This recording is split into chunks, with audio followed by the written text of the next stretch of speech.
So recap the weekend for me. Well, I got my first goal, and then it turned into a hat trick. It was awesome. And then I had an assist on Saturday, but it was, it was a tough game. It would have been nice to win, but we'll take a tie at this point, I guess. What's your reaction when I tell you that's the first defenseman to have a hat trick in 55 years? That's pretty awesome. I saw that stat the other day. I thought that was pretty funny, pretty cool. You got the ECAC Rookie of the Week. How'd that make you feel? I was pumped. It was an awesome weekend. It's just been a good week, so pretty pumped. You mentioned after the game that it's been a long road getting to this point and having that big breakout game this weekend. Yeah. Talk to me a little bit about where that road, or what was along that road, and how'd you end up getting here? It started back in prep school, I guess. I went to St. Paul School. They repeated my sophomore year there, and then I played juniors for a year after that. And played in the USHL for a while, and wasn't getting a lot of playing time there. So ended up coming back and playing the second half of the season in the EJHL with the Glades at home. And I had talked to a lot of schools, and it seemed like something was going to work out, and then I just didn't play any games or didn't play enough games out there, so things kind of fell through. And then I've been talking to St. Lawrence all along, and they said that they'd be interested, so decided to give it a shot and walk on here. How many years ago was that you first started talking with Coach Marsh or St. Lawrence?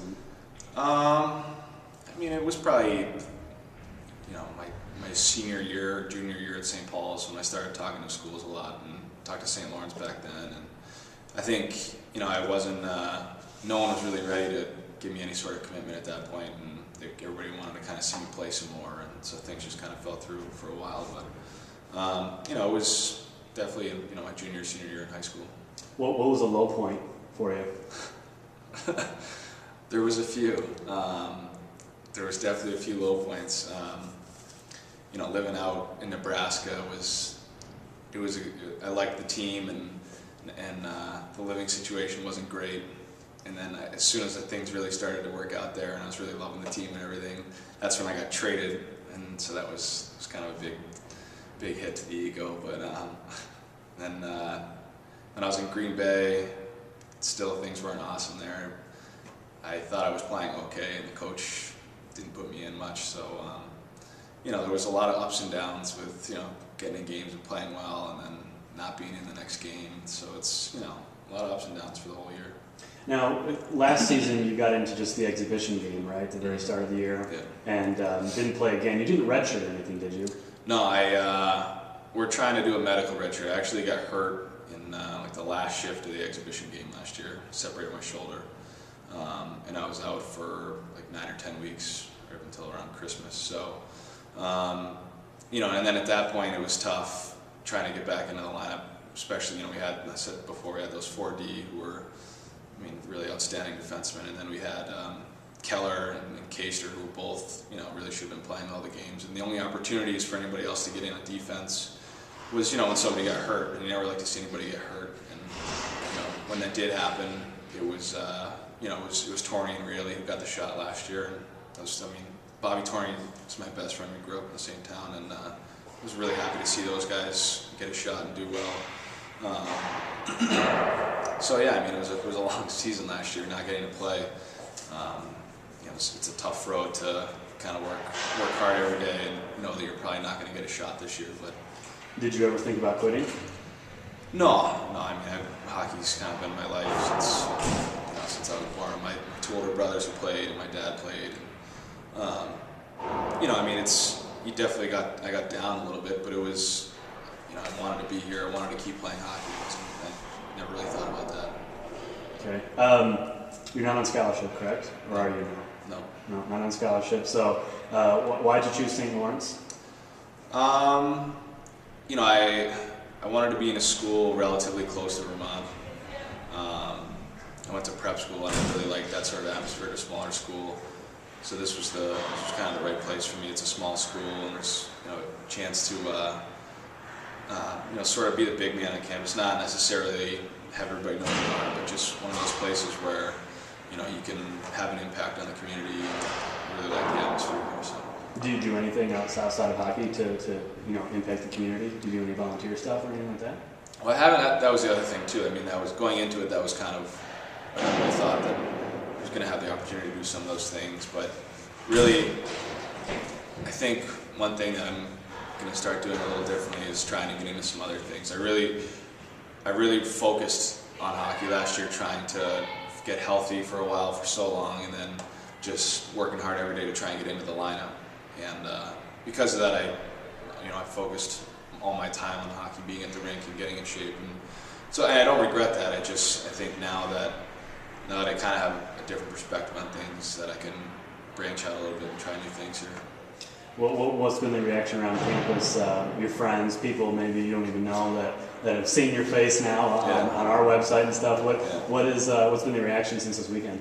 Oh, it's funny. I mean, I think a lot of people are just happy for me.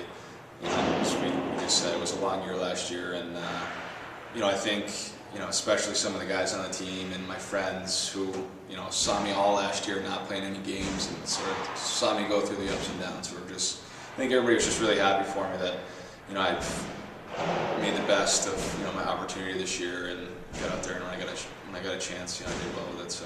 What did you learn from the guys last year that you were playing behind? It was actually really nice to play with those four guys who were seniors. It was one of those things where I would have loved to have been in the lineup every night, but there was certainly no way that I thought I should have been playing ahead of any of those guys. I think they were really good players, and we had great leadership last year, and guys who they were focused on making the team better, and helping the younger guys make good decisions and be ready for the future. We're always building up, I think so. What did Coach say to you at the start of this season when you came back and you were coming off a year where you didn't play at all? Yeah. And what did he say your role was going to be on this team? Well, I mean, it's always kind of been up to me. I think is his standpoint in that. I have the talent. It's just whether or not I do it. And I think he wanted to see me succeed. I think everybody wants to see everybody succeed on the team.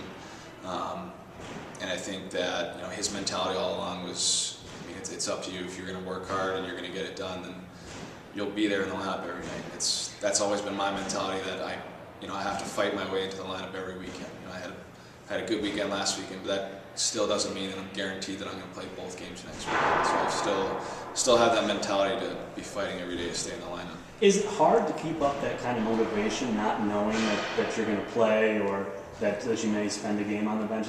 Was it tough last year and even I guess into this year now? Yeah. Last year it was tough because when I saw that everybody was healthy, I pretty much knew I wasn't going to be in the lineup. But last year it was really about getting better and becoming a better player. I did a lot of development last year, and I think became a much better player because of playing with guys, the rest of the guys on the team, those other defensemen. And this year I think it's different in that I use that sort of to drive me every day in practice and in every game. That I have to play my best all the time, and it's not pressure on me that if I make one mistake I'm going to be out of the lineup. It's something that we all kind of have in the back of our minds, that we always need to be pushing ourselves to be better in order to stay in the lineup, and it kind of drives everybody, I think.